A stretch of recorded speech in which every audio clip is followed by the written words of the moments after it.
तो सीरियल तुम देना साथ मेरा में आने वाला है एक ऐसा धमाकेदार ट्विस्ट जिसे देखने के बाद दर्शकों की एक्साइटमेंट सातवें आसमान पर पहुंच जाएगी।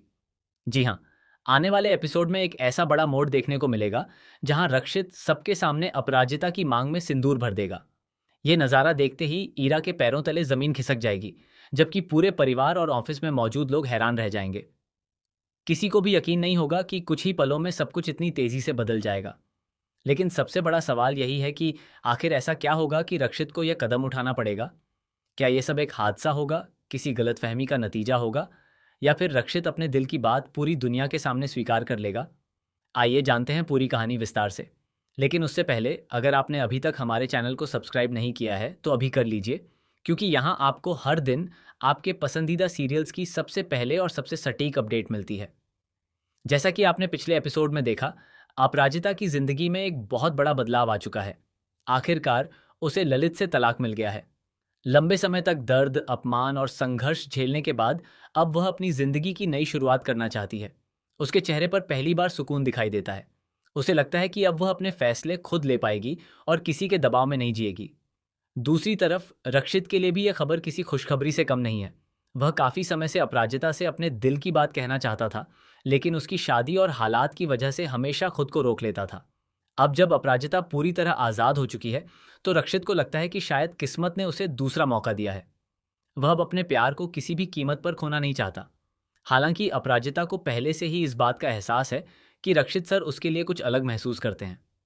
यही वजह है कि वह उनसे दूरी बनाने का फैसला करती है। उसे डर है कि अगर वह रक्षित के साथ काम करती रही तो कहीं उसके अपने जज्बात भी बदल न जाएं।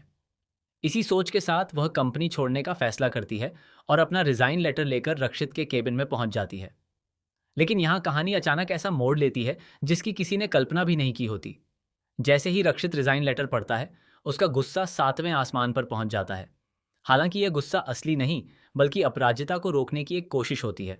वह ऊंची आवाज में कहता है, अगर तुमने ये कंपनी छोड़ने का फैसला कर लिया है तो फिर तुम्हें रिजाइन देने की जरूरत ही क्या है। मैं अभी तुम्हें इस कंपनी से निकाल देता हूं। चली जाओ। Get out from my cabin. Rakshit की ये बातें सुनकर अपराजिता पूरी तरह टूट जाती है। उसे लगता है कि जिस इंसान को वह अपना सबसे अच्छा दोस्त और शुभचिंतक समझती थी, वही आज उसे अपमानित कर रहा है। आंखों में आंसू लिए वह वहां से निकल जाती है। रक्षित उसे रोकना चाहता है, लेकिन उसका अहंकार और उसका बनाया हुआ नाटक उसे ऐसा करने नहीं देता। घर पहुंचने के बाद अपराजिता काफी देर तक अकेली बैठी रहती है। उसकी दोस्त जब उससे मिलने आती है तो वह उसकी उदासी तुरंत समझ जाती है। काफी पूछने पर अपराजिता उसे ऑफिस में हुई पूरी घटना बता देती है। वह कहती है कि रक्षित सर ने उसके साथ बहुत गलत व्यवहार किया और बिना वजह उस पर चिल्लाए। तब उसकी दोस्त मुस्कुराते हुए उससे एक ऐसा सवाल पूछती है जो अपराजिता को अंदर तक सोचने पर मजबूर कर देता है। वह कहती है, अगर तुम्हारे और रक्षित सर के बीच सिर्फ प्रोफेशनल रिश्ता है तो उनकी बातों से तुम्हें इतना दर्द क्यों हुआ? अगर वह सिर्फ तुम्हारे बॉस हैं तो उनके गुस्से से तुम्हारी आंखों में आंसू क्यों आ गए? कहीं ऐसा तो नहीं कि तुम भी उनसे प्यार करने लगी हो? दोस्त की यह बात सुनते ही अपराजिता पूरी तरह खामोश हो जाती है। पहली बार वह अपने दिल की आवाज़ सुनने की कोशिश करती है। उसे एहसास होने लगता है कि शायद वह खुद भी रक्षित के लिए कुछ महसूस करने लगी है, लेकिन अभी तक उसने इस सच को स्वीकार नहीं किया था।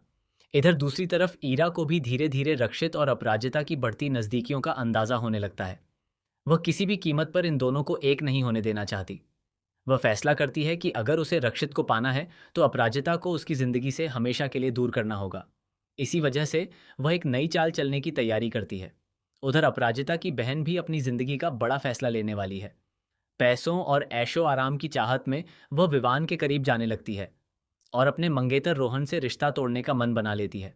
यह फैसला पूरे परिवार में एक नया तूफान खड़ा कर देता है। अब कहानी पहुंचती है उस मोड़ पर जिसका इंतजार हर कोई कर रहा है।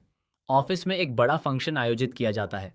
सभी कर्मचारी और परिवार के कुछ सदस्य भी वहां मौजूद होते हैं। माहौल पूरी तरह खुशियों से भरा होता है।